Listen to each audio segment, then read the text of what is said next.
Buenas tardes, bienvenidos al segundo episodio del podcast Cuna, Creadores Unidos Narrando Arte. En este segundo episodio vamos a tocar un tema que nos incumbe a todos, que es cómo se ha comportado esta dinámica de la producción artística y la divulgación en medio de esta pandemia. El efecto garnacha. Y bueno, este episodio es muy especial porque comenzamos con nuestra ronda de invitados. En esta ocasión tenemos acompañándonos a Omar Gasca. Bueno, les vamos a proyectar en el video una pequeña semblanza gráfica que nos hizo llegar, pero en breves palabras, bueno, respecto a Eva y a mí, fue un profesor en nuestra licenciatura. Es artista, productor, crítico y bueno, lo van a poder ver en su semblanza con más detalle. Y bueno, bienvenido Omar, gracias por aceptar la invitación.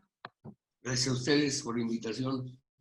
Bueno, vamos a comenzar un poco este diálogo platicando, bueno, que nos platiques un poco cómo has visto que, digamos, la producción artística y los artistas han logrado seguir como produciendo y divulgándose a través de redes sociales. Pues mira, quienes yo trato, y trato a varios, no han parado en absoluto, yo tampoco. Creo que no solo no hemos parado, sino que hemos hecho el doble o triple de cosas que cuando íbamos a la calle, ¿no? Y cuando nos veíamos y nos encontrábamos en los espacios típicos de producción, de creación y de difusión del arte o de la cultura en general, ¿no? Creo que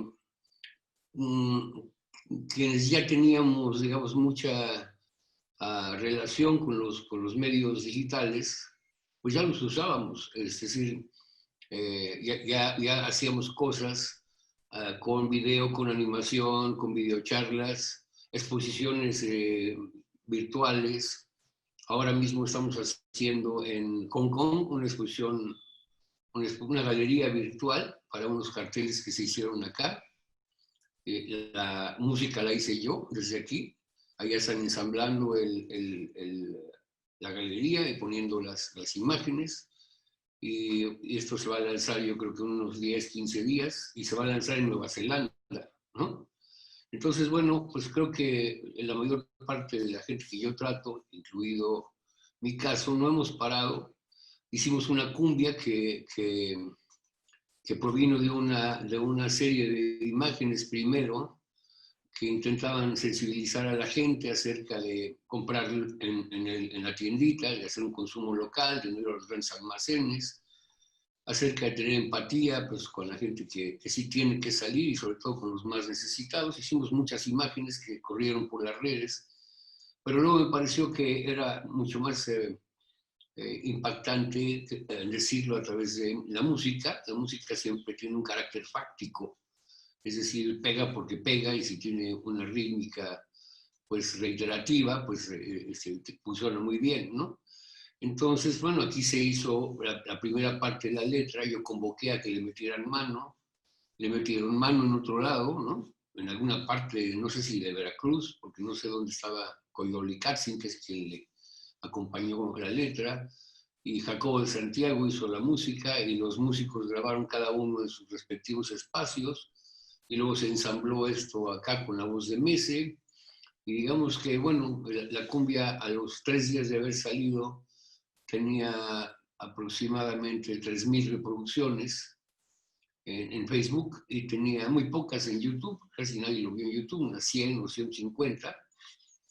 Pero después fue a dar a 110 estaciones de radio desde una cadena de Guanajuato que está conectada con estaciones de habla hispana en Estados Unidos. Y hoy por hoy está tocándose en Colombia, perdón, Colombia, Venezuela, Argentina, Colombia, Venezuela, Argentina, Cuba y algún otro lugar de Sudamérica que se me olvida. Y todo eso nació pues en 1 metro cuadrado, es decir, bueno, no es 1 metro cuadrado, tengo una mesa muy larga, es como de 1 metro por 8, ¿no? Pero vamos, nació en un espacio muy pequeño y en los recintos en donde cada cual fue haciendo lo suyo. Hoy por hoy hay una edición del cartel que acompañó a la cumbia con una versión diferente, en serigrafía, impresa por formato libre, Federico López, perdón, y estamos cambiando el cartel firmado y numerado por Aram Huerta por Comida para Perros y Gatos. Justo ahorita, hace 5 minutos, me acaba de llegar una foto de la entrega al refugio de animales de una dotación de alimento, ¿no? Y bueno, todo eso se hace desde aquí y una serie de cosas más. Y tengo amigos que están haciendo subastas. Yo participo con obra en algunas subastas de las que él hace. Las hace en México, en San Miguel Allende y en algunos otros lugares, con 15 personas máximo presenciales, sentadas a una distancia de más o menos 2 metros, pero la subasta se transmite a través de las redes y se produce una venta más o menos regular. Regular porque aunque fuera en vivo toda, pues la economía no está muy bien. Entonces, con todo y todo, pues ahí va saliendo, ¿no? Y quien yo conozco que escribe, que pinta, que esculpe, que es galerista, sigue trabajando y sigue trabajando, creo que a más vapor, digamos, ¿no? Porque, bueno, tenemos esta gran ventaja de la transterritorialidad, ¿no? Esto que nos permite que ustedes estén allá y yo esté acá. Pues te digo, yo escribo para una revista de Nueva Zelanda y me corrieron con un arquitecto amigo de Hong Kong que hace una serie de cosas y con otro de Buenos Aires y así, y vamos haciendo una serie de cosas, ¿no? Se va a hacer una serie de carteles con la Universidad de Lanús en Buenos Aires, en donde por acá ya convocamos a Manuel Morelos y a la especialización de cartel, que también la especialización de cartel con sus alumnos hizo una serie de carteles sobre la cumbia, que tiene un tema que se llama Hagamos Causa. Y bueno, pues ahí estamos trabajando todos sin detenernos, ¿no? No nos ha detenido estar encerrados, ¿no? Si bien no estamos encerrados, la verdad es que a mí me parece bastante virtual esta idea del encierro, porque la mayor parte de los productores tenemos, tenemos una vida solitaria, ¿no? Es decir, un novelista está solo muchas horas en un estudio, un pintor, un dibujante, un músico que está ensayando, pues está horas con el cello o con el piano, ¿no? Entonces, pues la verdad es que estamos acostumbrados al encierro, ¿no? Creo que los bailarines son los únicos que no, que hacen coreografías en grupo, pero pues todos nosotros estamos horas y horas encerrados. No sé ustedes, pero bueno, es el caso de los que yo conozco y me incluyo, ¿no? Claro, es importante todo esto que mencionas porque, bueno, este podcast nace justo de la idea de la interdisciplina y de compartir también áreas que curiosamente cuando estábamos todos de manera presencial y conviviendo, difícilmente lográbamos empatar, ¿no? El caso, claro, está dentro de la universidad, que a pesar de que todas las licenciaturas están dentro de un mismo espacio, muy difícil que se generen proyectos interdisciplinarios, ¿no? De primera mano. Actualmente, como mencionas, creo que desde nuestra perspectiva, al menos los 6 presentes, no hemos tenido como un poco esa diferencia de cambiar de espacio, porque creo que todos coincidimos en que trabajamos largas jornadas dentro de casa, pero creo que esto que mencionas de que no se ha parado nada de la producción y de la divulgación es precisamente por esto, porque el resto de personas, quizá consumidores que antes no estaban activos, empezaron a notar todo esto, todos estos medios, ¿no? A mí, por ejemplo, me pasó de manera personal que pensé que dentro de la pandemia no iba a poder como vender y vender mi obra, más que producir, creo que vender.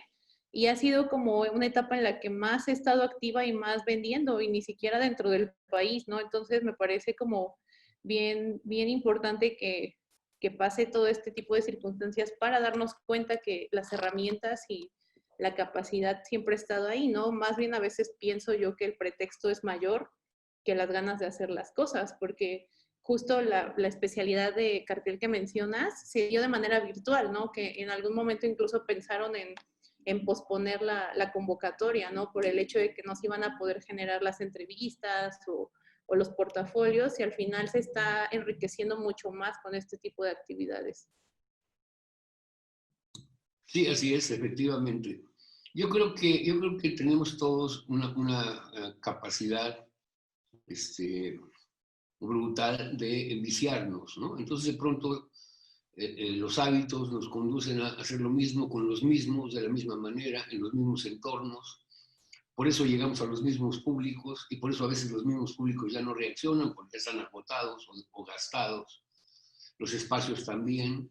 Entonces esta pandemia ha sido como una bisagra, ¿no? Una bisagra que nos ha movido, ¿no? A actuar de una u otra manera, a conectarnos con algunas otras gentes con las que ya teníamos relación o con las que no habíamos tenido relación. Yo llevo organizados en la pandemia 24 conversatorios con distintos temas que pasan por la escultura, la arquitectura, el feminismo, la música, la economía del arte. Hoy vamos a tener a un gran ilustrador que es Israel Barrón. Y bueno, mira, las instituciones no lo tienen, lo que yo hago en mi mesa, conversatorios que tienen un promedio de asistencia de 22 personas. Hemos tenido 34, 40, 15, pero nuestro promedio es bastante bueno. Y lo hacemos pues, con la buena voluntad de un montón de gentes que dicen, sí, cómo no. Mónica Mayer, por ejemplo, que es una extraordinaria artista, una persona de una cabalidad, de una honestidad a toda prueba, pues me dice, sí, cómo no. Y ahora, como hay tanta digamos, necesidad de escuchar a gente que tiene una trayectoria acerca del arte feminista y que es contestataria, etcétera, pues ya le pedí que por favor vuelva a aparecer por acá. Me dijo que se estaba cambiando de estudio y que era una friega, lo cual ya sabemos, toda mudanza es así, pero que en enero con mucho gusto, ¿no? Entonces, y espero que en enero tengamos a Magallanes, que es hoy por hoy uno de los ilustradores más importantes del mundo, ¿no? No solo de México. Israel es uno de los ilustradores latinoamericanos más importantes. Y los chavos y las chavas se interesan en participar y en escuchar cosas que normalmente no están a la mano en el ámbito de lo presencial. Y bueno, yo he estado en conversatorios que te digo prácticamente de uno por día, en toda la pandemia, y con motivo de cualquier cantidad de pretextos, ¿no? Porque nos vamos también ayudando unos y otros, ¿no? Es decir, necesitamos hablar sobre tal tema, pues quién puede ser, pues A o B o C, ya nos vamos echando la mano. Y no se ha parado esto. Y aparte yo llevo, de estos 24 conversatorios, llevo unos también 22 o 24 talleres en línea que doy. Hay uno que hasta le paré porque ya lo daba hasta uno a uno, que se llama Pistas de Aterrizaje, y que lo daba originalmente en vivo, pero empezó la pandemia y lo pasé a virtual, y virtual lleva 22 o 24 casos.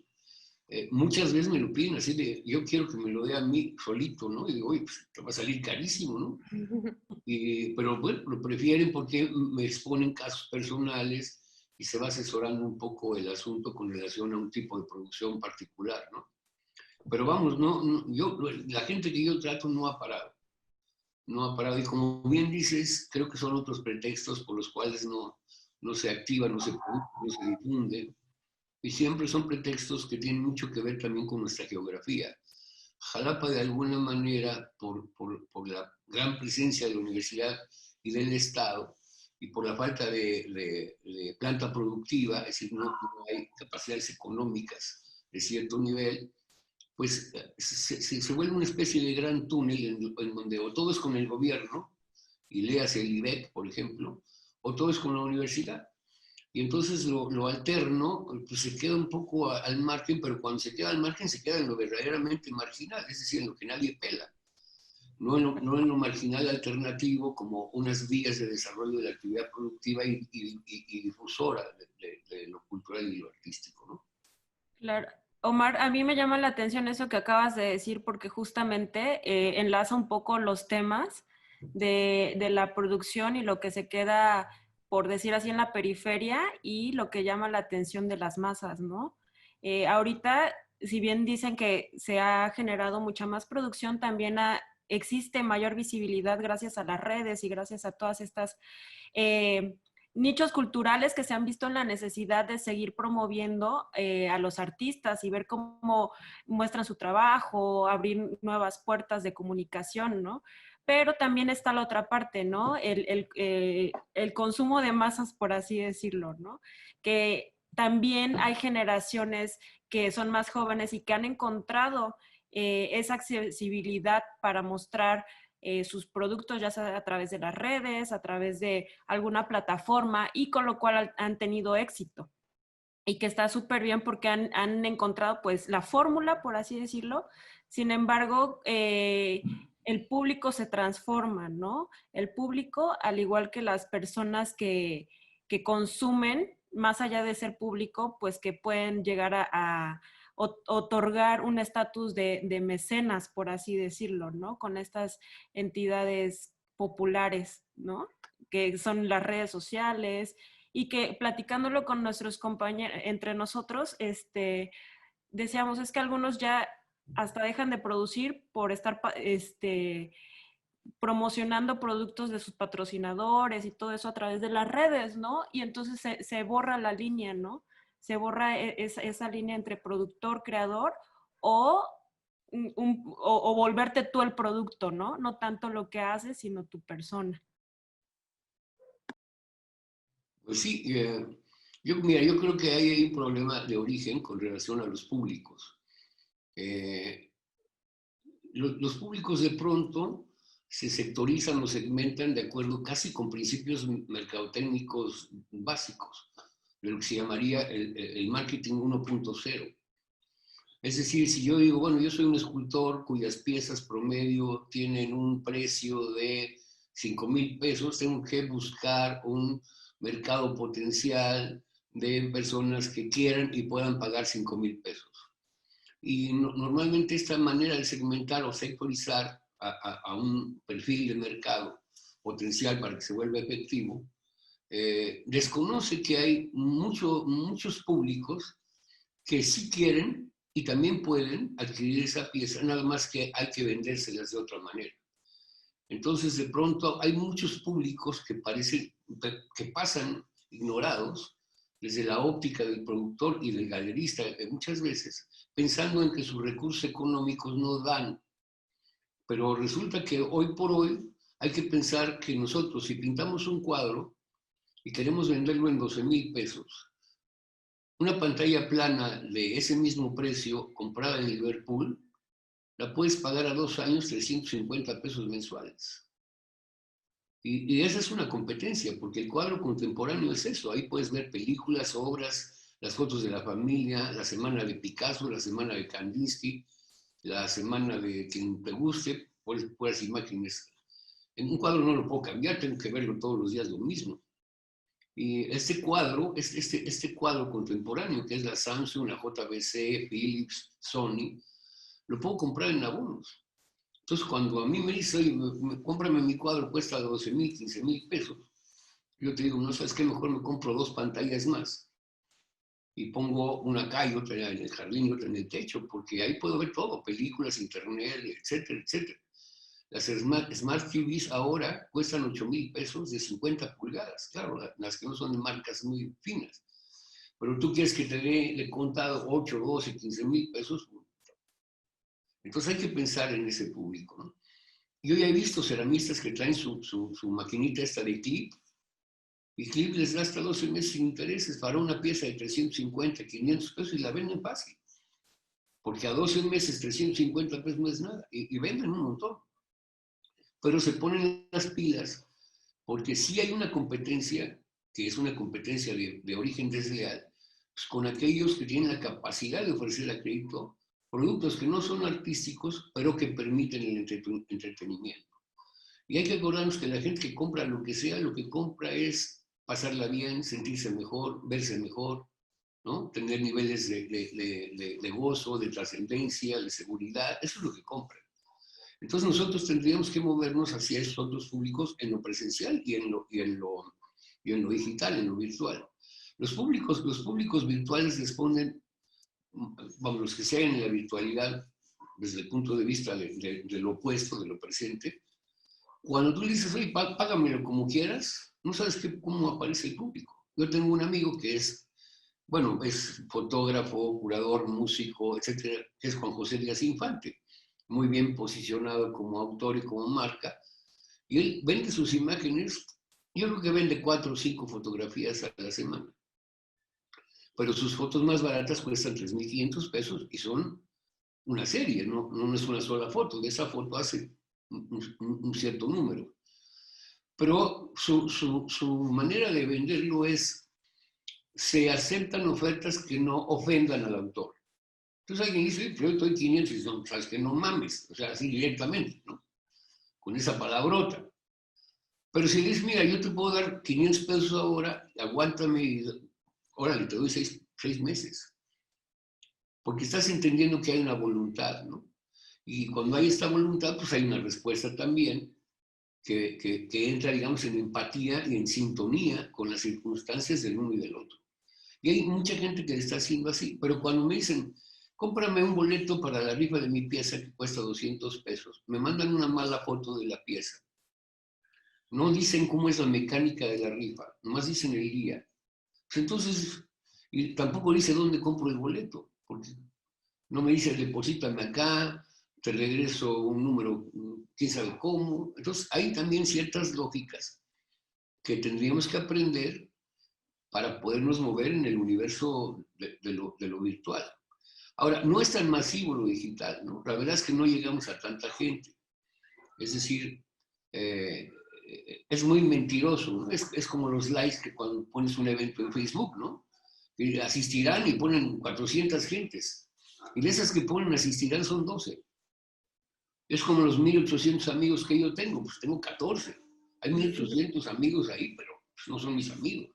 Entonces también es muy falso lo que nos dicen los indicadores de los medios digitales, ¿no? Cuando un youtuber dice, es que yo tengo 125,000 visualizaciones, sí, pues son las que tuviste repitiendo 20,000 veces el mismo video. No es que a la vez te vieron 125,000 personas. Lo que sí ocurre con la televisión. Hoy por hoy, el 56% de los mexicanos se sigue informando por la televisión y solo el 35% por internet. Bueno, vamos de gane, porque qué bueno que se vaya desplazando la televisión. Pero lo maravilloso es que solo el 3% se informa con el periódico. Es decir, de lo desgastada que está su mentirosidad. Pero, ¿qué ha pasado? Que no han sabido desplazarse, no han sabido moverse, ¿no? Y no han sabido moverse no solo en el ámbito de la virtualidad, sino de la disruptividad, de la ingeniería inversa. Por ejemplo, Airbnb, pues se está desplazando a todos los hoteles grandes del mundo, las cadenas, y no tiene un solo cuarto. Uber desplaza a los taxis de todo el mundo y no tiene un solo coche. Amazon ya vende hasta automóviles y te los lleva hasta domicilio en una caja que dice Amazon. Entonces hay un movimiento de disruptividad que han hecho la iniciativa privada y las grandes empresas, y los artistas no.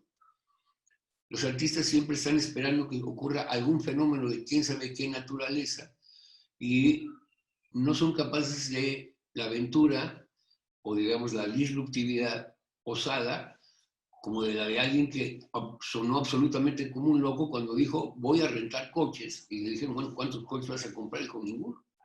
La gente ya tiene el coche. Lo que necesitan es tener trabajo con su coche y yo les doy el trabajo. Y lo mismo hizo Airbnb. Y lo mismo hace Oxxo. Oxxo, que digamos es una suerte de copia tardía de Sanborns. Porque Sanborns es de antes de la Revolución Mexicana y nadie lo copió. Un lugar que es farmacia, restaurante, bar, venden chocolates, dulces, periódicos, revistas, es óptica, es bolsas, computadoras, teléfonos, lentes, plumas. Nadie lo copió. Bueno, nadie lo ha copiado porque Oxxo no es una copia fiel. Pero Oxxo ya tiene gasolineras, Oxxo ya tiene tanquerías. ¿Quién hubiera pensado que una mueblería que vende lavadoras y colchones fuera banco? El primero que dijo eso, dijeron, estás loco como de atar, sonaba una estupidez. Y hoy Coppel es banco, ¿cómo se llama el otro? Electra es banco, Banco Azteca, y el otro que se me olvida, son bancos. Pero los artistas seguimos, digamos, en un túnel, ¿no? Sin darnos cuenta que las sociedades han cambiado, los públicos han cambiado y las dinámicas de mercantilización han cambiado. Y también las de producción. También las de producción. Antes de la pandemia, poquito antes, pasó Edgar Cano por aquí, a la casa, aquí estuvo sentado. porque vino a firmar 400 litografías a la Ceiba, que ya estaban vendidas. Y calculo que Edgar no vende sus litografías a menos de 5,000 pesos cada una, sin enmarcar. Estamos hablando de 2 millones de pesos. Si le preguntamos cómo las vendió, o si le preguntamos a Abel Zavala, que lo acabamos de tener en un conversatorio junto con Cano, se dice, bueno, pues es que a mí me han llamado porque han visto mi obra. Claro, lo que han hecho es visibilizarla a través de los canales adecuados, a través de los medios adecuados. No solo subirla, subirla a dónde, hacer que escriba alguien, pero que a alguien, que la foto también sea de quién sabe quién. Es decir, hay todo un paquete digamos, dispositivos que funcionan a efecto de un buen fin. Pero no solo subir la información o no solo subir la foto sirve. Es decir, uno dice, bueno, es que Internet te ven millones. No, no es cierto. Es decir, si yo busco diseño gráfico, me salen 2.400.000 diseñadores para empezar. Si yo busco cerámica, me salen 4 millones. Pero también pasa en la calle. Si yo aviento una moneda al aire, le pego a un fotógrafo, a un pintor o a un músico en Jalapa. Si la competencia es brutal. Pero ¿quiénes la están haciendo? Si nosotros observamos, son aquellos que se mueven, digamos, con una visibilidad correcta, sea en lo presencial o sea en lo virtual. Hay músicos extraordinarios en Jalapa. Y cuando ves su disco, la portada es absolutamente fallida, el nombre del disco es terrible, no va con el tipo de música, es de una cursilería brutal, tiene un texto mal escrito y hasta con faltas de ortografía en la contraportada del disco, la foto es mala. Bueno, ¿qué hacemos con eso? Pero cuando todos esos detalles caminan en orden, aunque cuesten, porque dicen, es que yo no tengo dinero, luego se ve, porque hiciste un cartel que a mí me dicen no vayas a mi exposición, que es una mierda. Me estás diciendo, es una prótesis de tu calidad, tu cartel, aunque no lo hayas hecho tú. Es una prótesis de ti mismo y de tu calidad, el texto de tu invitación, todo esto, ¿no? Entonces, esto en lo virtual y en lo digital funciona igual. Si los contenidos que acompañan la narrativa de la música, de la novela, de la escultura, de un autor, son amables, crean una experiencia, crean una conexión simpática con un receptor, hay resultados. Siempre y cuando también ofrezcamos algunas bondades para un intercambio económico. Pero suceden las cosas. No sé si esto tiene que ver con lo que decías, porque ya me fui para otro lado, pero...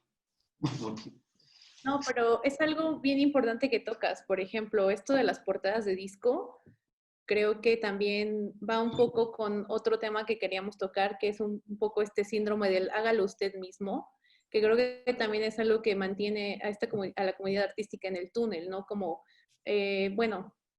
todo lo que nos has platicado al principio del podcast es un claro ejemplo de que no se necesita tampoco todo este recurso financiero para poder lograr proyectos de calidad, porque, por ejemplo, igual, a mí me ha tocado ver igual algunas portadas de discos que sí coincido, la música es muy buena, pero las portadas sí son terribles, ¿no? A mí me ha tocado colaborar con algunas portadas virtuales, ni siquiera físicas, ¿no? Que el embalaje y generar cosas físicas es otro rollo todavía, pero por ejemplo, a mí me tocó colaborar para un EP de una banda que se llama Toros Negros y, por ejemplo, el chico me mencionaba lo que tú dices, ¿no? De, ¿cuánto me cobras por generar esta portada?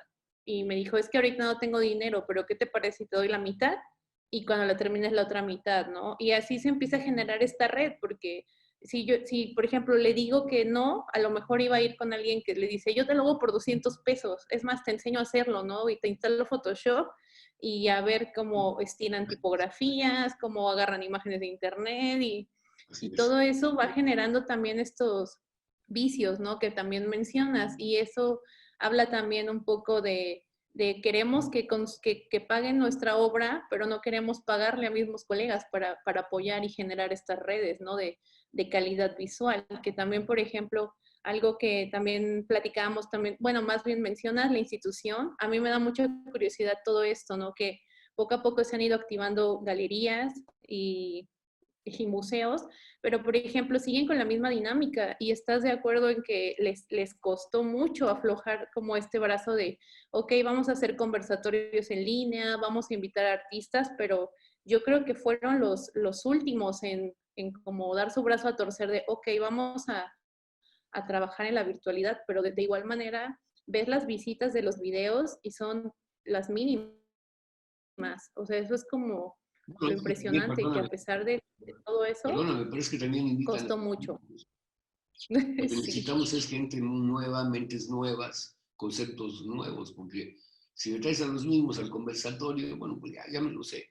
Es como las estampitas, Sí, claro. ya la tengo.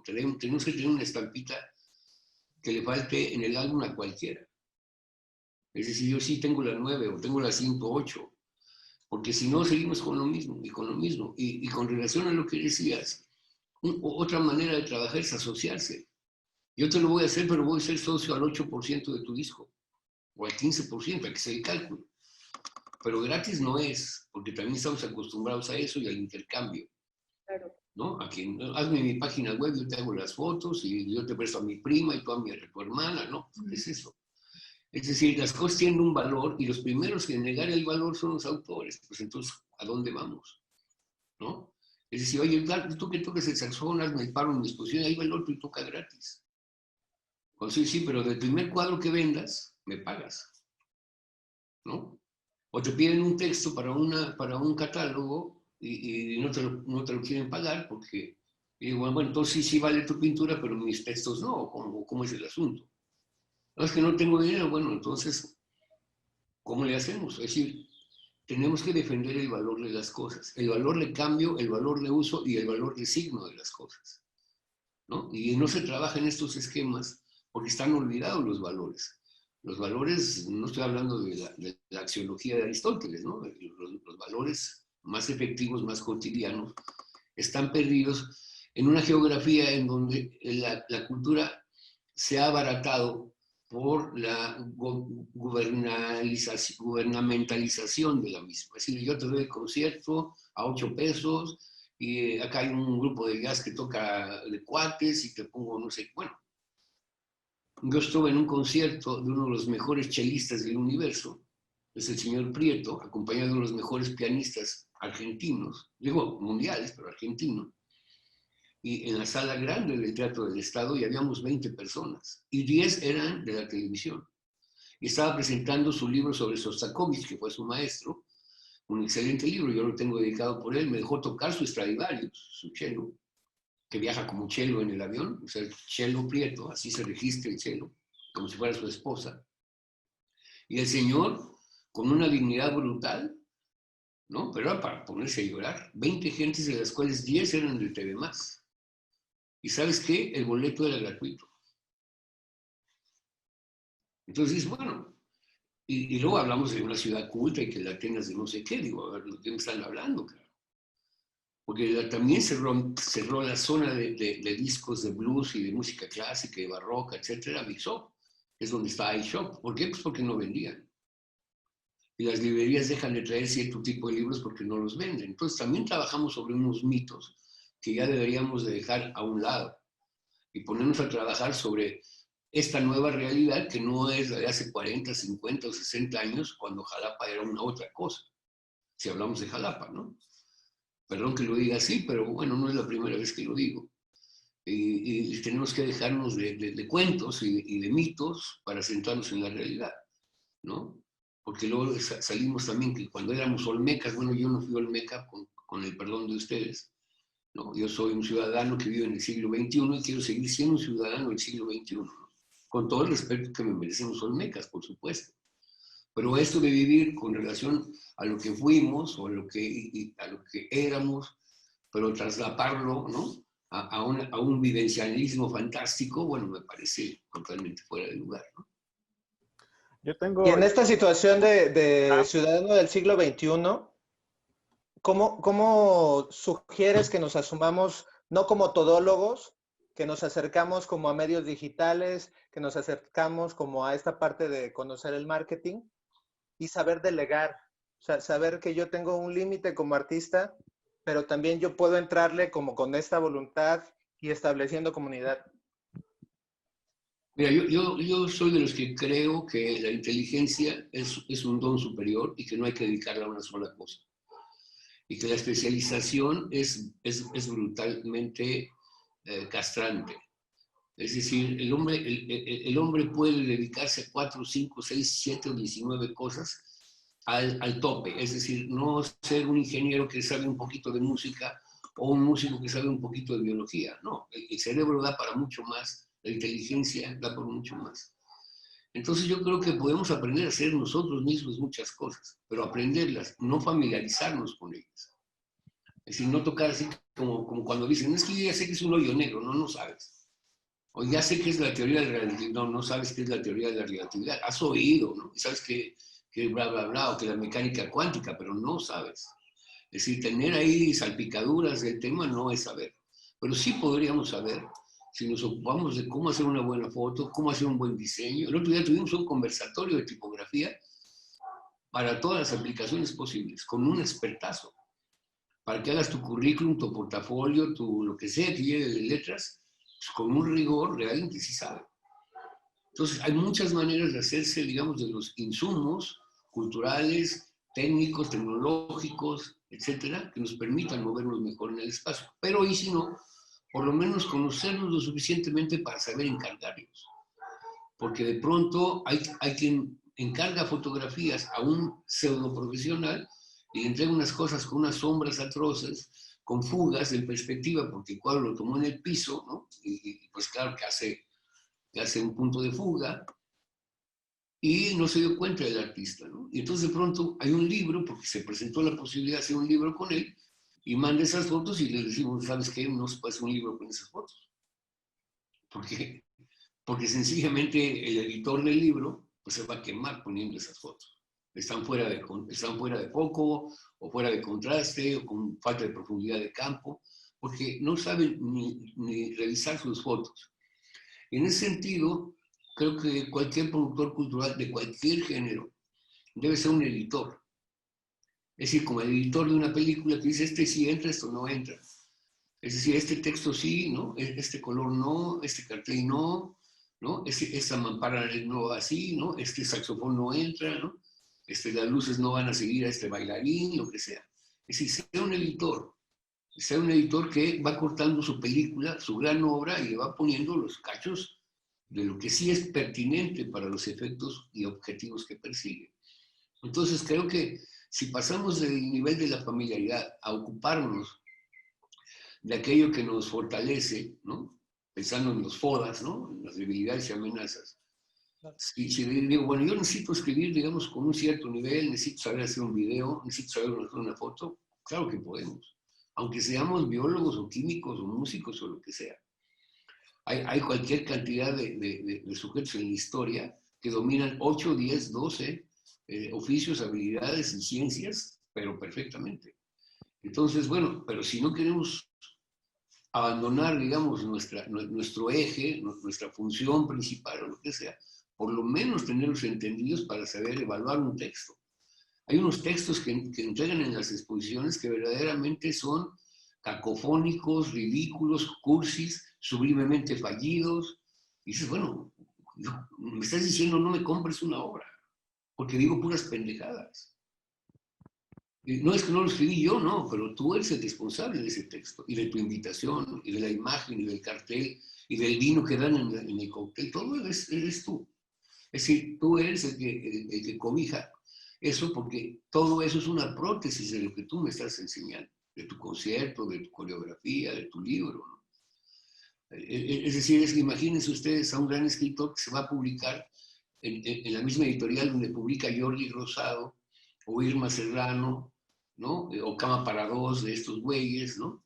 Bueno, pues me estás diciendo, no, mi libro no es serio.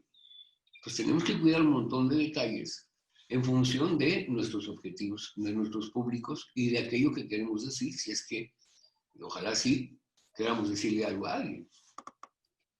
Hola, Omar. Acabas de tocar un tema, Valerio, para servirte, acabas de tocar un tema que a mí se me hace muy, muy interesante. Esta parte de de que el artista ya no solo tiene que ser artista, ¿no? Y el músico ya no solo tiene que ser músico y todo esto que has estado dialogando con nosotros.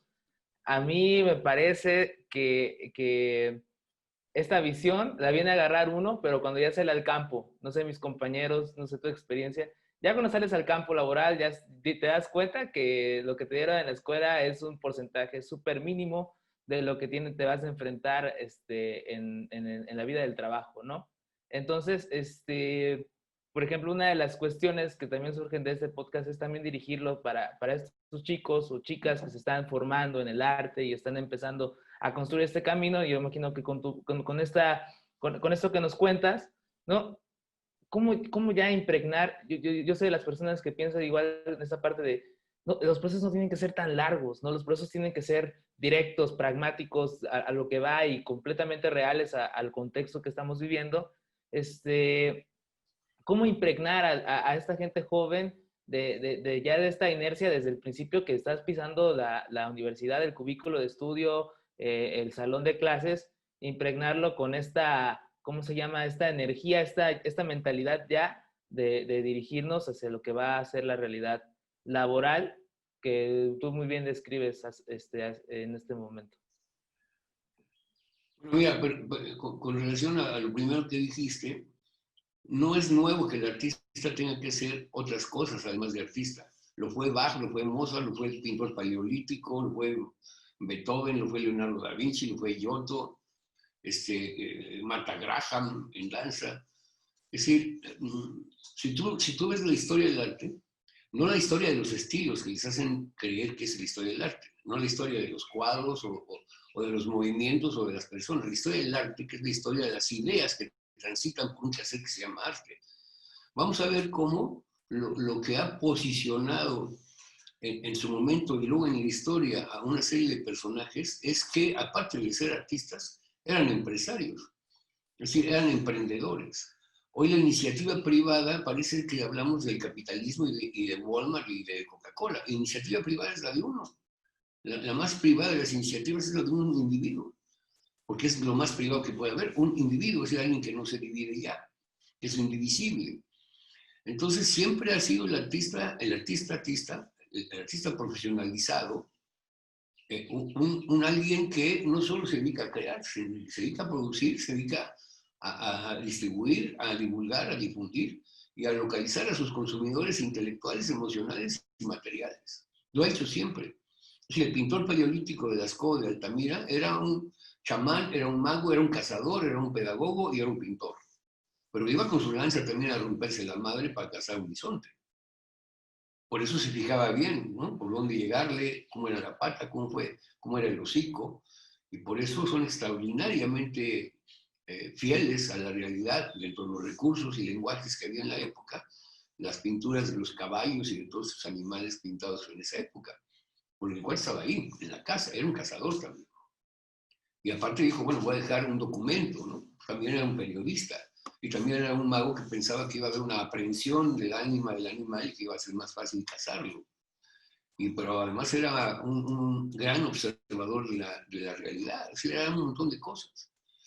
Y yo creo que lo que hay que desaprender es el otro túnel que nos enseña a hacer solo una cosa, ¿no? Esta consignación y asignación doble, que es llegar a ser alguien que vale como por ser algo, solamente una sola cosa de eso que es posible. Entonces, o eres licenciado, o eres ingeniero, o eres abogado, o eres no sé qué. Hoy conocemos a Leonardo da Vinci como pintor, pero era cuanta cosa te imagines. Digo, era ingeniero militar, ¿no? El creador y químico, y hacía venenos, y bueno, hacía cuanta cosa. Pero así muchos otros, ¿no? Ahora, imagínate que Mozart murió a los 37 años de edad. O sea, ahora que vivimos el doble, que la esperanza de vida es más del doble, realmente hacemos menos. Pero por alguna razón es, ahora que tenemos luz eléctrica, ¿no? Que podemos trabajar a cualquier hora sin un problema de la vela o de la máquina, que a mí ahorita me deja sin computadora, pues ya no sé escribir a mano, ¿no? Se me olvidó. Pero, ¿por qué producían esas obras ¿no? La comedia humana y la enciclopedia, y bueno, y no tenían luz. Y trabajaban hasta que se podía con la vela. Entonces, algo ha sucedido con relación a las facilidades que se han convertido en facilismos, se han volvido en comodidades que nos sacan de la jugada del esfuerzo, que tendría que ver con cómo me hago de más instrumentos, o sea, cómo le saco más filo a la lanza, que se volvió flecha, que después se volvió una flecha mucho más eficaz con las plumas, que después se volvió el arco del violín. Es decir, cómo le vamos echando imaginación, talento y esfuerzo a la cosa. Eso es lo que desde la cuna deberíamos estar manejando. Pero también ocurre que en las escuelas de arte, en todas, nos enseñan a ser un artista. Vas a ser pintor, o vas a ser escultor, o vas a ser artista plástico, entonces, bueno, grabado, pintura y escultura. O un artista visual, bueno, pues también vas a hacer foto y video. Sí, pero ¿por qué no también biólogo? ¿Y por qué no también ingeniero? ¿Y por qué no también músico? Bueno, pues porque es un concepto que tiene que ver con el surgimiento de la propia universidad, que nace con la iglesia y que nace como para darle permiso, porque licenciatura quiere decir que te doy un permiso, como la licencia de manejar. No es que sepas, es que te doy el permiso, porque ¿a poco la gente que maneja toda sabe manejar y tiene licencia? ¿Y a poco todos los médicos y abogados que tienen licenciatura son buenos? ¿No es cierto? Licenciatura es un permiso, nomás que hemos confundido todo. Y este permiso nació porque la iglesia dijo, no, aquí para que hagan mi filosofía o teología, yo tengo que darles la bendición. Y luego extendió la bendición a otras disciplinas, y luego mineralizó, hizo un monolito de hasta aquí es biología, hasta aquí es química, hasta aquí es física, hasta aquí es matemáticas, hasta aquí es quién sabe qué, y separó todo y nos separó a nosotros, porque nos fue alejando de la posibilidad de ser más universales, más integrales, más panorámicos y tener, digamos, una capacidad transdisciplinaria, no interdisciplinaria, no multidisciplinaria, transdisciplinaria, la capacidad de atravesar el conocimiento desde otras ópticas. Pero eso nos enseña. Podría ser, Omar, que el mismo avance de la tecnología ha hecho que no seamos tan conscientes ahora de la capacidad intelectual y de la capacidad creadora que tenemos como seres pues, con inteligencia, ¿no? Con inteligencia creativa.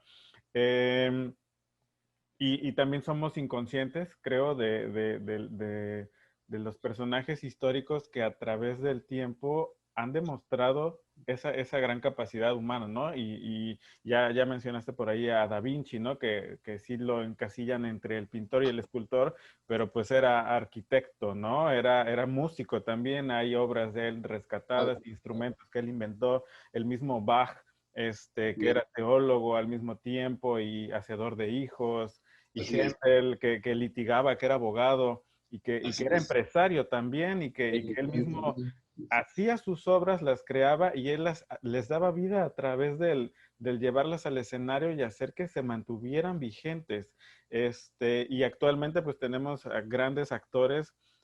A mí me gusta mucho, por ejemplo, Emily Blunt, esta chica pues que es bellísima y que canta, baila, actúa de todo y creemos que nada más es actriz, ¿no? Y me interesó mucho el comentario del principio de esto del que no te has detenido, del cómo has continuado con tu trabajo y que incluso en este periodo de pandemia se ha multiplicado.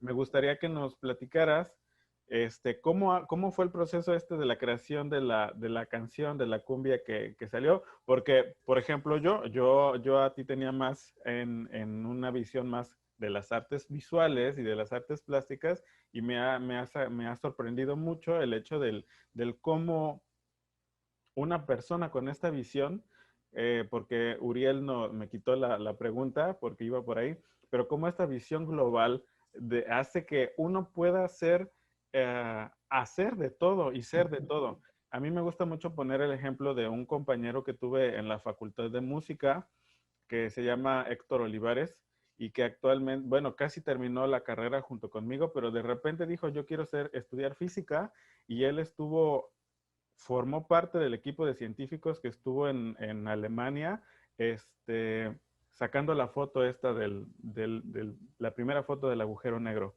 que se tiene. Él estuvo allí y es un egresado de nuestra universidad y tú puedes platicar con él de música, de ciencia, de lo que sea. Es una persona tan sencilla y tan lleno de conocimiento que ni parece, ¿no? Entonces, pero me regreso a la pregunta, ¿cómo fue este proceso de creación musical? ¿Cuál ha sido su visión y su concepción y proceso de producción? Bueno, yo no hice la música, ¿eh? Yo no hice la música la hizo Jacobo de Santiago, que es de Yasuf, un músico muy talentoso, que a su vez convocó a los músicos que tocaron su composición y su arreglo. A mí me planteó que para que tuviera como éxito, sería bueno que fuera una cumbia. Le dije yo a favor, ¿no? Yo a favor porque después de Los Ángeles Azules y de Iztapalapa para el mundo, pues la cumbia está posicionada en todos los niveles, en todos los estratos socioculturales. Entonces dije, perfecto.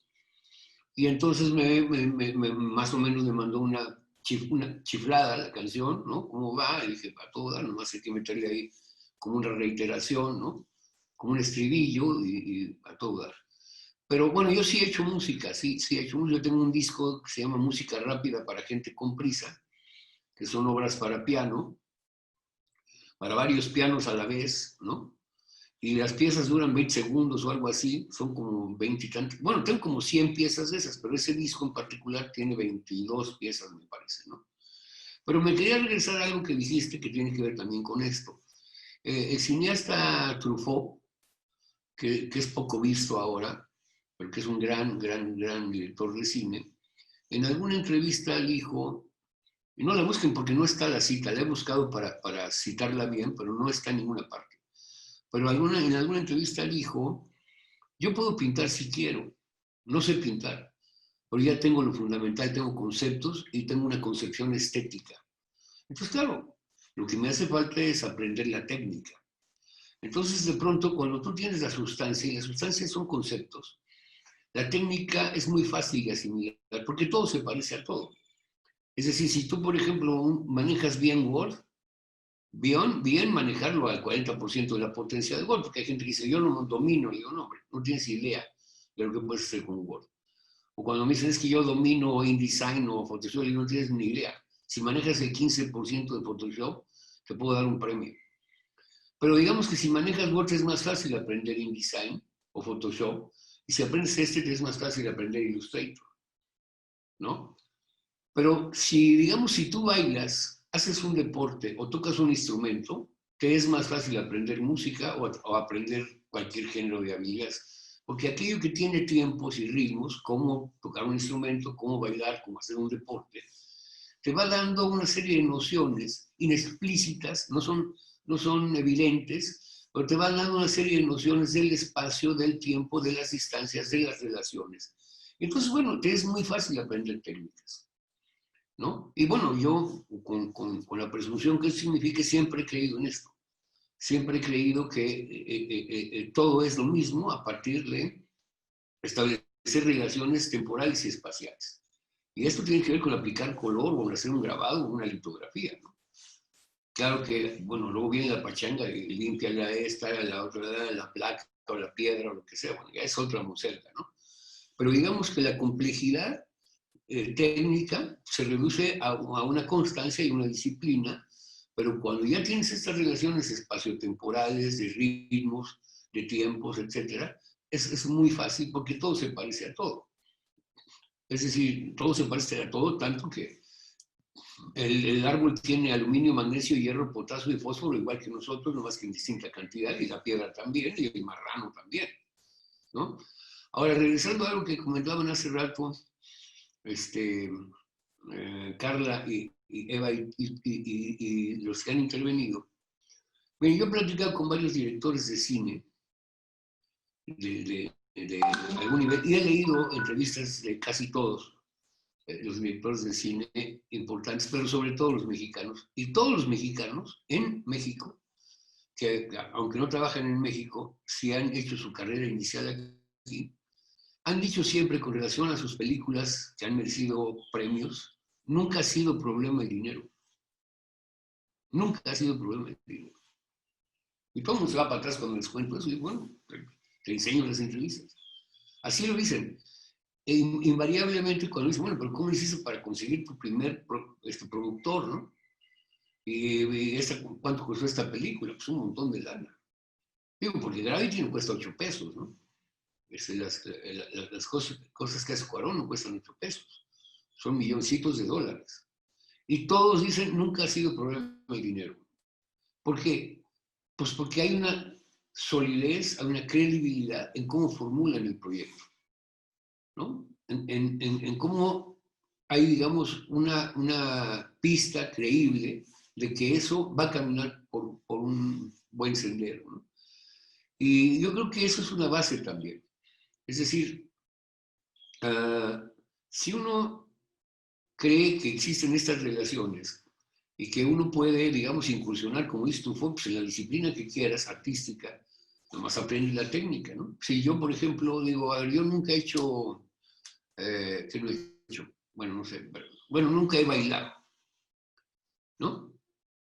Bueno, yo puedo superar el ridículo, ¿no? Y pararme con la panza que tengo y lo que sea, y lo hago. ¿Pero qué tendría que aprender? Bueno, pues tendría que aprender unos pasos y tener la flexibilidad y tener lo que pueda. Pongamos que yo hago ejercicio todos los días. Entonces, pongamos que no suba la pata hasta acá, pero entonces no bailo de esas, bailo de otras. Pero aprender la técnica la aprendo, si quisiera. El problema también es algo que está asociado con el deseo, ¿no? El deseo como proyecto y proyectil de algo, ¿no? Yo creo que en el ámbito presencial o virtual, el deseo es la potencia que convierte cualquier cosa de posible a un hecho. El deseo es la potencia. Pero ese mismo deseo hace que sea más fácil aprender InDesign o Illustrator o Photoshop o cómo funciona Muse o cómo funciona bueno, cualquier programa para escribir partituras, ¿no? Yo doy un curso de creación musical para gente que no sabe música. Y la doy en el Centro Cultural de España en México. Y se la doy a niños, adolescentes y adultos. Y terminan haciendo una hora de 2 minutos para piano, que tú la oyes y no lo puedes creer. Y no saben nada de música. Porque ¿sabes qué les enseño? Que vean en la partitura, bueno, les enseño los valores, ¿no? Redondas, semicorchea, corchea, bla, bla, bla, todas. Eso sí se los enseño. Pero luego les digo, mira, este es mi, sol, si, re, fa, pues van las rayitas, ¿no? Fa, la, do, mi, pues van los huequitos, güey. Y ahora viendo cómo se ven en el espacio, cómo se ven como montañitas. Si ves que es algo como armónico, va a sonar bien. Si ves que están repetidos como arbolitos medio a los buey, o sea, re, si, sol, mi, pues suena asqueroso. Pero solo por la visualidad. Y entonces la vamos oyendo y le van subiendo con la liguita, la pasan de mi a sol o de fa a re o lo que sea, y no sabes cómo terminan haciéndolo. Y se lo dan a niños con SIDA, muchos de los cuales mueren. O sea, yo de un día a otro que daba el curso, de pronto en una litera ya no había un niño. Son niños huérfanos y con SIDA que nacieron con SIDA, y cuya madre murió y cuyo padre los abandonó. Y todos esos niños, que eran 40, todos terminaron haciendo cosas notables, sin saber un gramo de música. Y una niña que parecía retrasada mental porque caminaba así, yo veo para acá, discúlpeme porque acá tengo un monitor grande y acá está la cámara. Una niña que caminaba así, que no podía ni hablar y que prácticamente no hablaba con nadie. A los 3 días había enderezado su cuerpo, caminaba mejor e hizo 20 piezas de 1 minuto para piano. Ahí las tengo grabadas. No tenía ni puta idea de la música. Y solo a partir de la lógica visual de pues, dónde va, y este que tiene el palito, y este no, porque ya son 3, y este ya se hizo un ramino, no, mira cómo se oye, pues no, bájala, súbela, quítala, límpiala, ¿no? Y así, con puros programas gratuitos, porque no me dejaban usar programas piratas ahí en el centro. Esto me lo paga el Centro Cultural de España en México y lo doy ahí, pero ellos me pidieron que lo diera en este lugar como una donación de ellos a este centro donde están estos niños, ¿no? Entonces, bueno, hay estas experiencias que tienen que ver con el deseo. Es decir, los niños cuando yo llegué a darle la clase, se tiraron al suelo todos y no me hacían caso. Al suelo todos, así. En acto de rebeldía, ¿no? Y luego me dieron unas computadoras terribles, viejas como la fregada, lentas.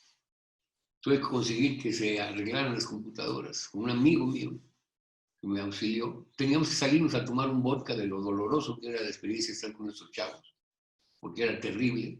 Y era más terrible ver que el día siguiente en la litera fulanito ya no estaba. Y ver cómo les daban medicamentos a una hora y a otra hora, un chingo de medicamentos. Pero los niños aprendieron. Pero sobre todo, no aprendieron música. Aprendieron que se pueden jugar con sistemas, con variables. Y esto es lo mismo para la física, para la matemática, para la mercadotecnia, ¿no? Cuando yo les hablo de mercadotecnia a los jóvenes artistas, se van para atrás porque pues, el dinero, ¿no? Siempre es algo como monstruoso, como caca, ¿no? Hablar de dinero, ¿no? Nos da pena porque el dinero tiene que ver con el éxito tiene que ver con la culpa con el castigo con el pecado, en una atmósfera de juicios y prejuicios religiosos. Estamos acostumbrados a emparentarnos con la parte victimaria de las cosas y no con la otra parte.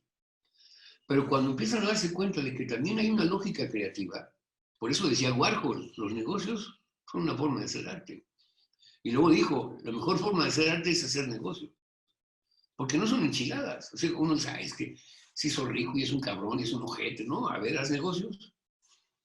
A ver, muévete ahí con la competencia y con, ¿no? Y con los empleados y el sindicato. No es fácil. Y eso lo hizo Giotto, y eso lo hizo Leonardo, y eso lo hizo Bach, y eso lo hizo Mozart, ¿no? Todo el mundo hizo estos esfuerzos de emprender, pero siempre a partir del deseo. Y te digo, Mozart, yo tengo toda la obra de Mozart, te la puedo enseñar si muevo la cámara para allá. ¿Ves ahí los discos? ¿Ahí se ven? No se ven. ¿Ahí ves los racks de discos? Sí, sí se ven. Ahí está toda la obra de Mozart. Toda. Bueno, y la conozco toda. A los 37 años de edad había hecho todo eso. ¿A qué hora lo hizo? O sea, aparte se la pasaba en el desmadre, ¿no? En el desmadre. Pero ¿sabes qué aprendió Mozart? De lo que no se habla, matemáticas. Porque una vez que aprendió ciertas fórmulas matemáticas, que tienen que ver con lo que ahora llamaríamos frecuencias y hertz, de frecuencia, para las notas, dijo, es muy A, B, C y D, vámonos. Y uno tras otro. Pero nadie habla de las matemáticas tampoco de Bach. Y hay un libro que se llama Bach, Gödel y otro, que se me olvida ahorita el otro, que es una hueva, porque la lectura es maravillosa, pero cuando ya vienen ahí como ecuaciones, bueno, pues es un libro maravilloso, de cómo detrás está el lenguaje de la matemática de todos esos creadores, ¿no? Pero ¿qué hicieron? Pues mi deseo me llevó a tener que aprender esa cosa que la maestra Lolita o el maestro Francisco nos hizo odiar en primero de secundaria o en segundo, ¿no? Porque lo daban con una hueva impresionante, con una frustración terrible. Por eso no nos interesaban las matemáticas, son maravillosas. Pero yo ya me fui a otro lado, perdón. No, pero o sea, Chido eso, o sea, perdón, Valerio. Eh, Vaya, ahorita con lo que nos comentas, yo creo que es como fundamental esto que nos estás diciendo, porque por la maestría en la que estamos, que es Pedagogía de las Artes, y en donde también tocamos ese tema, ¿no? Que aunque tú no lo hayas mencionado directamente, pues es como la empatía con la gente con la que estás trabajando, ¿no? Mencionaste los niños y cómo encontraste estas estrategias, ¿no? Para que ellos pudieran entender y crear algo, más allá de que llenarlos de teoría musical o cosas demasiado estrictas, que luego la música suele ser como muy estricta en ese sentido, encontrar esa forma para que los demás aprendan, alguien que no es cercano a la materia, ¿no? Alguien que no es cercano a ese tipo de expresiones y en una situación muy distinta a la que la mayoría de nosotros estamos acostumbrados, ¿no? No por tener a alguien cercano, pero también el hecho de enfrentarte como docente a esa situación, ¿no? Que decías que era muy difícil y que era algo, pues, que tenías que seguirle dando, ¿no? Como quiera, es también yo creo que algo que a mí personalmente me deja como aprendizaje, ¿no? El siempre encontrar las formas, más allá de lo de las artes y todo eso, también desde el punto pedagógico y de docente, que tengas ese sentido de empatía, ¿no? No desde lo frío, desde lo técnico y lo estratégico, sino ese sentido de empatía que creo que hace mucha falta en la educación. Bueno, ese era mi comentario. Valerio, no sé si querías decir algo. Bueno, si me permites antes, Valerio, comentar algo acerca de lo que dice Eva. Mira, yo creo que una de las grandes pérdidas del siglo XX proviene de la afirmación del individualismo. El individualismo está formulado por una ideología que nos saca de la empatía, nos saca de la compasión, nos saca de la caridad, nos saca de la bondad, nos saca de ser personas. Porque está formulada la idea de que solo vas a llegar si compites, desarrolla niveles de competencia y eso ya te pone en oposición con lo otro y los otros.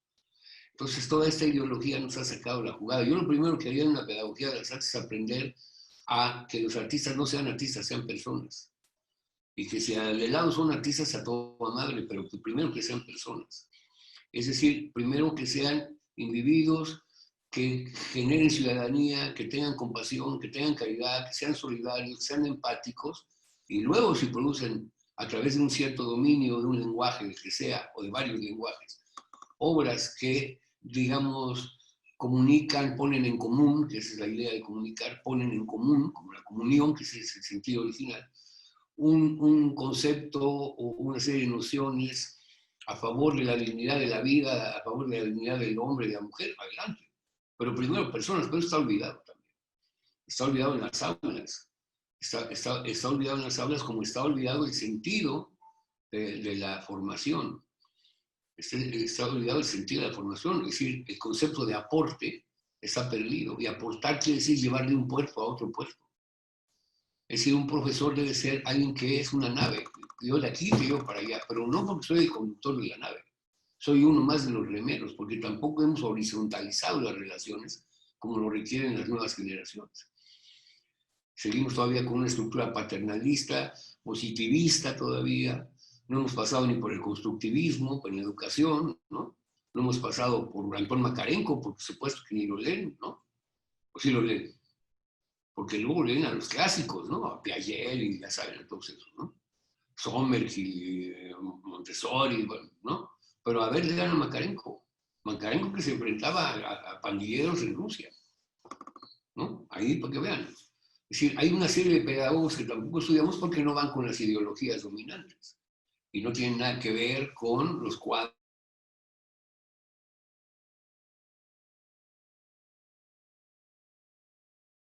Hay que leer eso y pues salirnos de esa sociedad disciplinaria. ¿No? Si lo han leído, eso es básico para la pedagogía contemporánea. Digo, si se trata realmente de hacer algo más allá de obtener un grado, ¿no? Digo, Freire también, ¿no? Omar. Freire, Ahora, claro. Freire. Ahorita que mencionabas estos nombres, se viene a la mente, aparte de esta parte pedagógica que comentaba Eva, que estás comentando ahorita, el músico investigador, el artista investigador que sale de su área de expertise, ¿no? A buscar el libro, a buscar la herramienta, a buscar ¿cómo se llama? Pues vamos aquí los argumentos, ¿no? Posteriormente para insertarse. Yo otra vez estoy un poco insistente con esto de la cuestión laboral, digamos, es como uno de mis temas, ¿no? Que siempre me gusta tocar, pero generalmente ahorita al escucharte confirmo esta idea de que como artista salgo a buscar esta otra herramienta que está fuera del área de conocimiento, digamos que tuve que llegar ahí, ¿no? Y entonces empiezo a volverme o se empieza a convertir en un profesional que me vuelvo apto, ¿no? Para, por ejemplo, ingresar a una institución a dar clase, ¿no? Ingresar o emprender un movimiento de divulgación a través de la pedagogía de lo que conozco y empiezo ¿cómo se llama? A pretender querer enseñar, ¿no? O divulgar. El sentido de mi comentario va hacia este punto.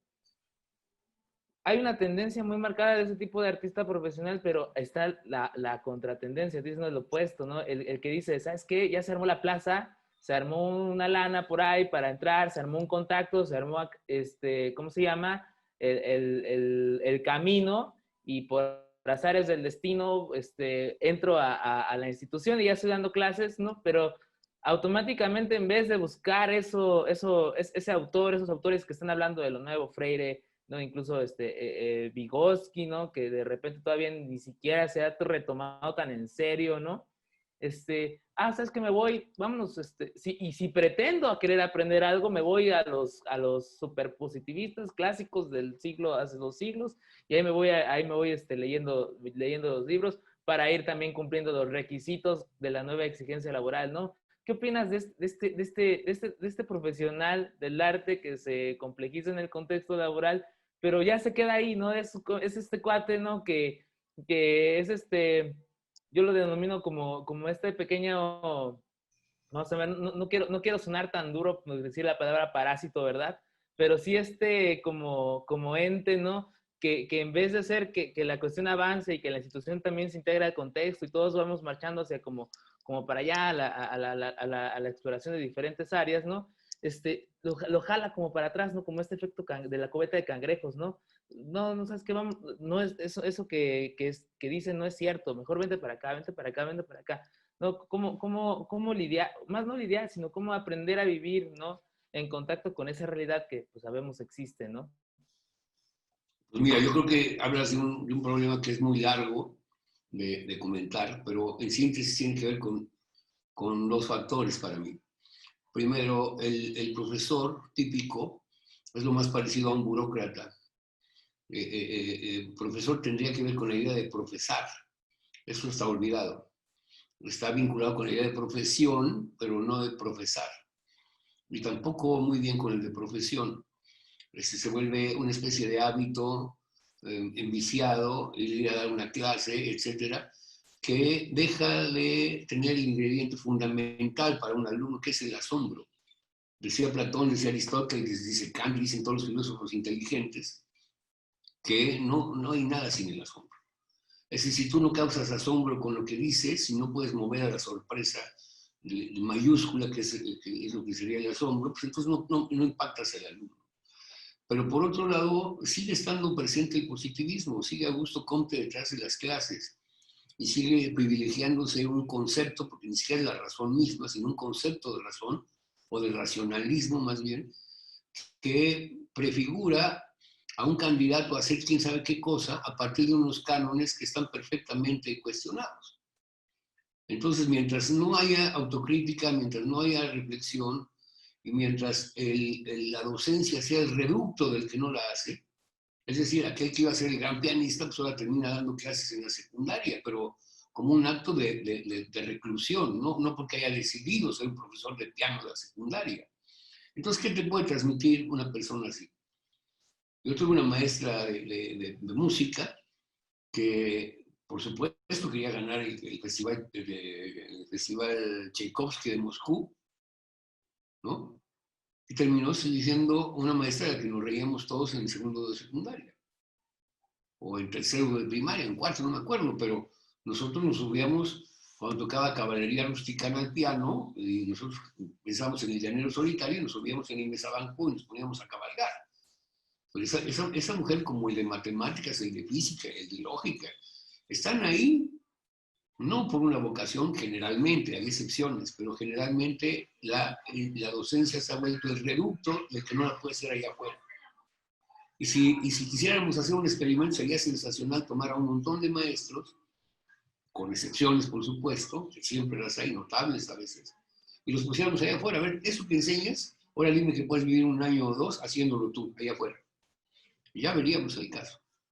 A ver, tú que me dices que así se toca la flauta, a ver, ahora, vete de flautista 2 años allá afuera. O tú que me estás enseñando que los timbales o las percusiones en general, bueno, vámonos, a ver, muévete allá afuera 2 años. Y luego vienes y me cuentas. Cuando hagamos eso, claro que no lo vamos a hacer, nos vamos a ir dando cuenta por qué están sucediendo las cosas que suceden en el salón de clases. Pero por otro lado te digo, imagínate el número de giras, el número de horas de ensayo, el número de horas de grabación de un grupo muy famoso por esta canción que se llama We Are the Champions, ¿no? Que sí eran los campeones, ¿no? ¿Te imaginas las horas de grabación y de giras y de ensayos? Bueno, Brian May, el guitarrista, es doctor en física y rector honorario de una universidad. Y da conferencias a cada rato. ¿A qué horas hizo el doctorado? ¿A qué horas hizo la maestría? ¿A qué horas hizo la carrera? Bueno, puta, pues no sé, pero la hizo. Y eso no es un güey que tiene colgado su título, es un gran doctor en física. ¿No? ¿Cómo le hizo? Pues por el deseo. Es un deseo de saber. Un deseo de conectarse con las realidades que tienen que ver con la física, igual que se conectó con las realidades de la música.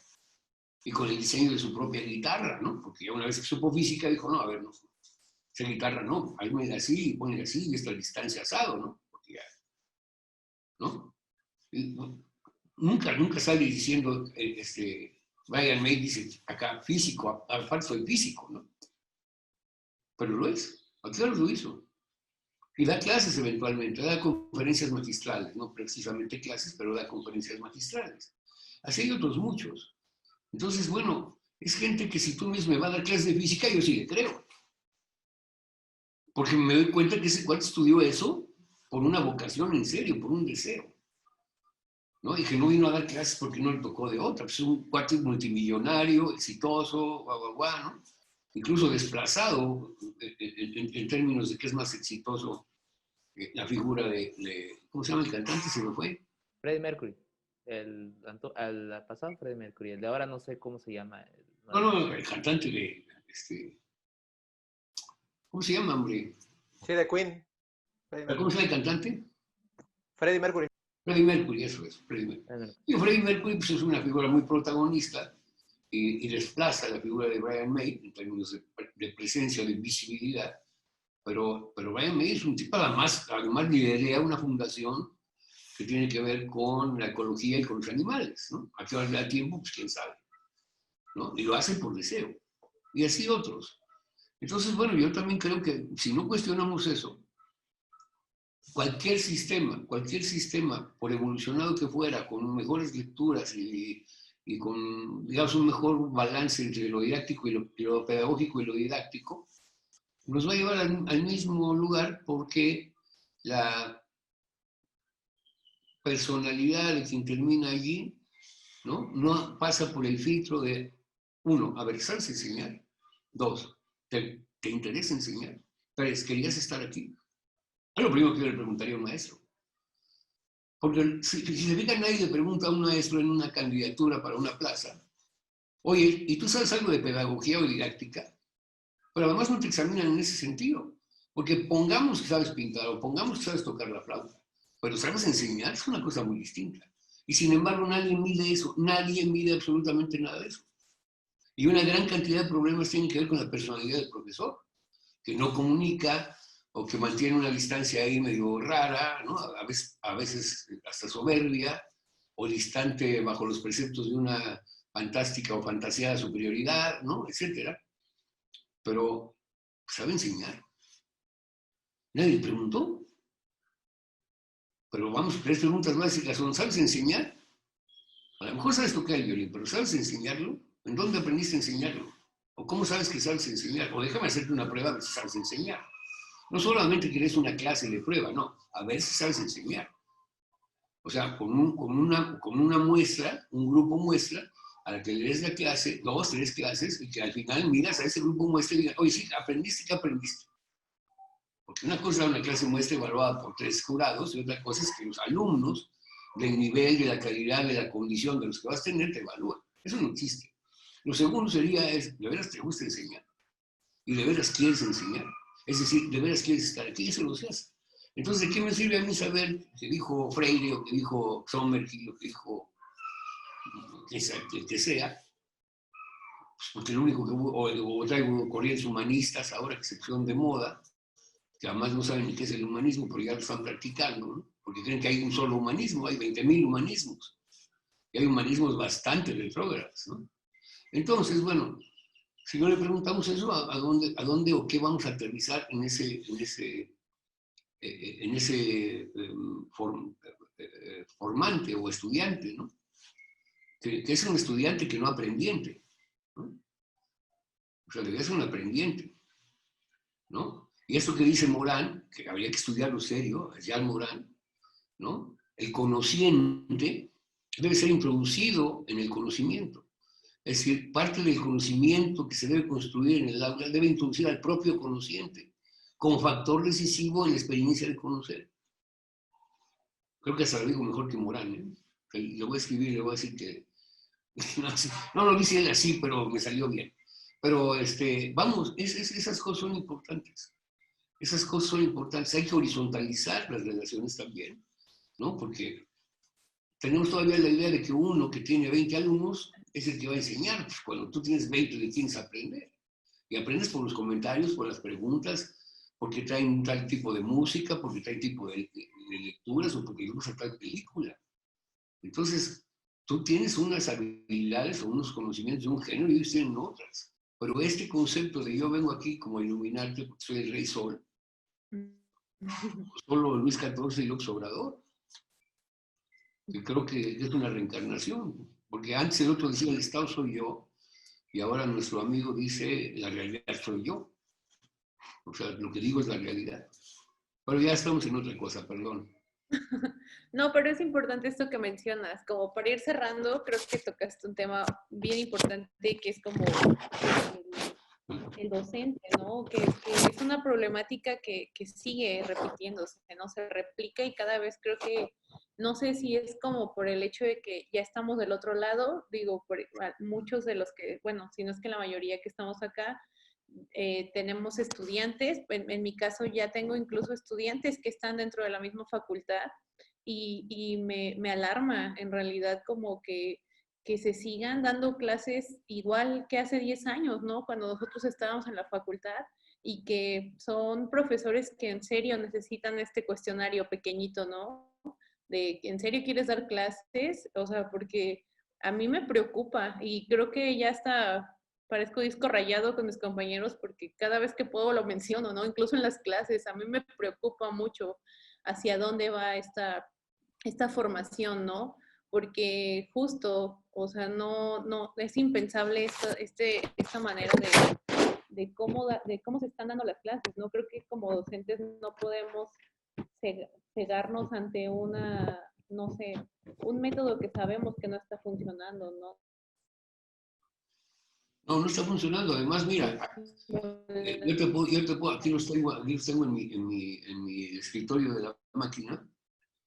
Yo te puedo enseñar 30 o 40 textos de España, Francia, Inglaterra, Estados Unidos, Argentina, Colombia y México acerca de la crisis de la universidad en el mundo. Pero nadie quiere revisar porque estamos en crisis. En todas las carreras, en todo el mundo, ¿no? En todo el mundo. Hay ensayos serios, de veras serios, sobre el asunto. Nadie los quiere revisar. ¿Por qué no los quiere revisar? Pues porque no quiero ser, digamos, tocado por la crítica, ¿verdad? Mejor ahí la dejamos. Responsabilidad también, ¿no? ¿Perdón? También, Implica responsabilidad el conocer esos problemas. Claro, claro. y también no creo que lo quieran abandonar porque es un gran negocio también, ¿no? O sea, por esta masificación de sacar una producción constante de profesores que realmente no están formando, más bien están deformando, es como algo peligroso, ¿no? Por eso al escucharte y al verte a ti, Omar, de verdad que me siento contagiado por esta pasión y esta voluntad de hacer comunidad, de estar como en esta horizontalidad. Y lo que nosotros como artistas y como individuos pensantes y capaces, pues es como asimilarse y darse esta importancia de realmente hacer un cambio y un cambio desde nosotros, ¿no? Estar abiertos a trabajar en comunidad, a ser universales, ¿no? A estar en eso. Entonces, sí, antes que nada, gracias. No, pues al revés. Mira, muchas Porque es un peligro, digo, el no hacerlo, ¿no? Sí, claro. El que esta sociedad se está yendo a pique, ¿no? Así es. Bueno, es la decadencia de casi todo, ¿no? La pandemia nomás vino a evidenciar que está en decadencia todo. Todo en todo el mundo. No es México, no es Alemania, Francia, Italia, China, lo que sea. ¿Ah? ¿Por qué? Pues hay que entrar en esa reflexión. Y mucho tiene que ver con la educación y con los valores, ¿no? Con los valores los de la vida diaria. Pero mucho de eso está en el lenguaje. Fíjate que hace algunos años, yo he dado talleres desde muy chavo, ¿no? Pero Hace algunos años empezaron a llamar al que lava el taller facilitador. Y entonces pronto la primera vez que vi que me decía mi nombre, decía facilitador, fulano de tal, dije, no, yo no vengo a facilitar nada, yo vengo a dificultar. Esa es la gran tesis de Jean Morin, complejizar, porque hemos simplificado todo para que sea fácil de entender, para que cualquier güey entienda, para que no se complique la cosa. Léele la 14 a la 18 en unas fotocopias, no hagas el libro completo, y ahí nos vamos llevando. Ese concepto de facilitador que se sigue usando es monstruosamente terrible, porque de lo que hoy padecemos es el facilismo. Cualquiera que le hace así es Kalimba o Patti Cantú y dice que es compositora, ¿no? Pues, ¿por qué? Porque cualquiera que le pega 2 golpes a una tarola o a un tom-tom de aire ya se siente baterista, porque se le hace fácil. O le hace así, se siente guitarrista, se siente Jan Hendrix. O le hace 2 garabatos a algo y se siente pintor. Y le llamamos facilitador al que da el taller. Fíjate nomás qué estupidez. Debe ser complejizar para elaborar conceptos y conceptos y conceptos. Y cuando lleguemos a un resultado, volverlo a cuestionar y volverlo a cuestionar. O sea, pensar por qué pensamos lo que pensamos, que es verdaderamente el concepto del juicio, del pensamiento, de la crítica del pensamiento crítico y creativo realmente. No crítico y recreativo, como lo hacen por ahí. Imagínate que le seguimos diciendo en algunos lados jardín de infantes. Infancia quiere decir literalmente que no habla. Infante quiere decir que no habla. Eso etimológicamente significa infante y originalmente se refería a los bebés, porque de veras no habla. Pero después pasó en Europa a entenderse infante como el que no debería hablar. No, pues es un infante, es infantil. Por eso no es lo mismo conservar un espíritu de niño que conservar un espíritu infantil. Y seguimos diciendo infantes por todos lados. Y está en el lenguaje un montón de conceptos. Por ejemplo, seguimos diciendo clases a las clases. Por ahí se hace el esfuerzo de llamarles experiencias educativas, pero realmente es una experiencia y realmente es educativa. O antes se llamaron experiencias de aprendizaje. Realmente aprendes porque no es un fenómeno newtoniano de acción y reacción, ni es el movimiento rectilíneo uniforme. Es decir, no porque alguien enseña el otro aprende, o no porque el otro aprende, el otro es que le enseñó. ¿Eso quién lo evalúa? O sea, ¿quién evalúa los resortes reales y fundacionales del conocimiento? Pues quién sabe quién. Porque seguimos una brutal cantidad de inercias, de que, bueno, hay que verle la A a la Z, hoy el programa dice que bla, bla, bla, entonces bla, bla, bla, bla, bla. Y el otro pues memorizó, hizo el trabajo, entregó y pasó. ¿Qué aprendió? ¿Quién sabe? Porque como decía el señor Heidegger, no es lo mismo una cosa estudiada que una cosa pensada. No es lo mismo estudiar que aprender y todavía no es lo mismo aprender que pensar. Entonces, no, seguimos sin favorecer el acto del pensar. Es decir, seguimos construyendo que no se piense, sino que se repite, que se reitere a partir de un concepto programático del saber. Tienes que saber de aquí a acá. Y abarcamos el tema de aquí, aquí y aquí y aquí. Y aquí están las lecturas. Y además las lecturas están reducidas, es decir, en un simplismo de fotocopia, ¿no? De la 18 a la 19 y está borrado el medio párrafo de la 18, ¿no? O de la 18 a la 23 y la 22 no salió porque se perdió en la papelería. Bueno, entonces, ¿a dónde vamos con eso? Porque son un montón de detalles que son mucho más básicos, mucho más elementales, mucho más primarios que las grandes teorías. Si deberíamos empezar por la persona, a ver, la persona con la otra persona. En términos de relación personal, pues, ¿qué es lo que está pasando? A ver, tú porque me dices, ¿realmente me comunicas? No, porque a lo mejor me hablas en chino. Y sí me comunicas, pero no pones en común nada conmigo. Eso pasa con el profesor muchas veces. Se puede echar un rollo de 2 horas y no comunicó nada. Pero además la comunicación tiene que ver con un ánimo, es decir, con una forma de vida, con una biología que tiene que ver con la intención de comunicar. No nomás es decir cosas o conocimientos, es un ánimo, es un alma, es un espíritu que está ahí, que tiene la vocación y el deseo de comunicar. Y está perdido. Tengo mi alarma de las 5.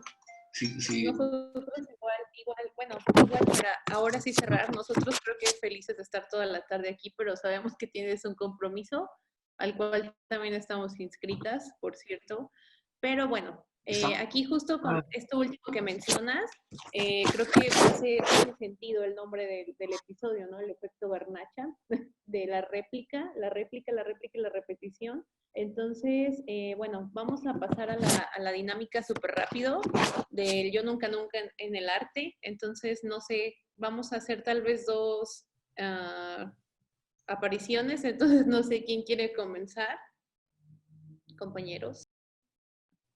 Yo tengo una, pensando en esto de que tenemos que abrirnos, salir del túnel y tener un sinfín de posibilidades que podemos hacer mientras sigamos siendo y no siendo con esto del ser también.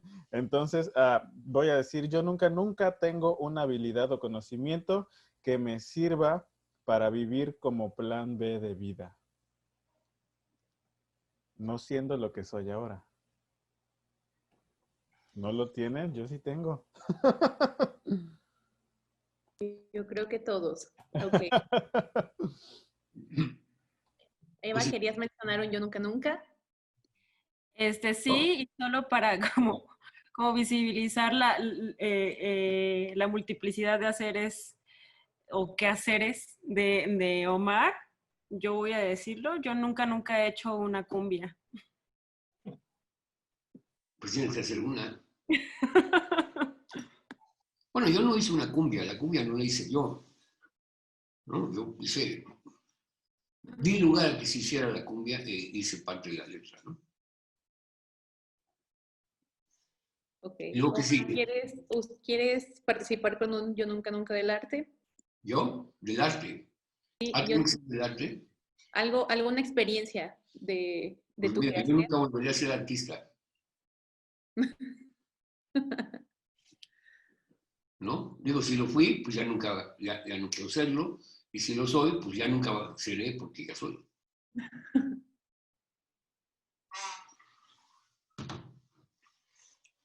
No, ya, yo nunca, así ya en serio, yo nunca dejaré de cuestionar todo.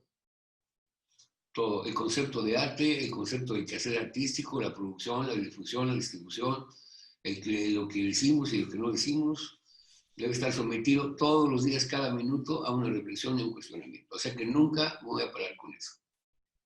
A través de hablar, a través de escribir, a través de hacer cosas, ¿no? E igual nosotros, ¿no? Nunca. Tendríamos que seguir. Salud. Un fondo para Esa, ¿verdad? Es una nochebuena. No, es una modelo. Pero ya es temporada de Nochebuena. Bueno, pues Patrocinador. Patrocinador oficial de Cuna. Pero bueno, nunca. pues, sí. No, yo nunca que me lo perdí. ¿No? Pero los nunca de los demás, ¿qué?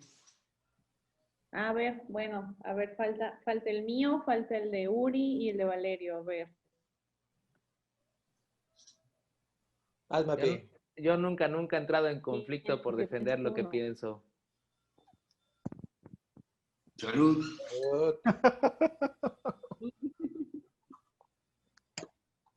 La próxima vez, invítame nada más a esta parte.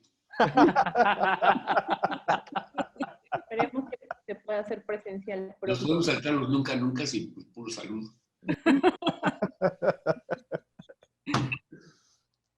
Ok, Uri. Yo nunca he tenido miedo a echar a perder a uno de mis estudiantes. Sí, claro. Ya están echados a perder, ya no se puede. Sí. Ya vienen echados a perder.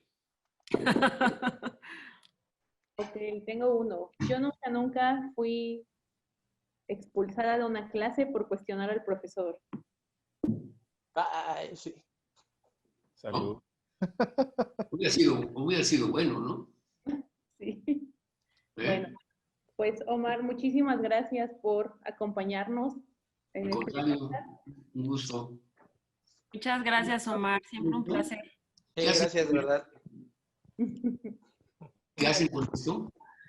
Lo que vamos a hacer es, se graba y posteriormente se edita, se hace una postproducción donde se meten cortinillas, y se sube a plataformas como el YouTube.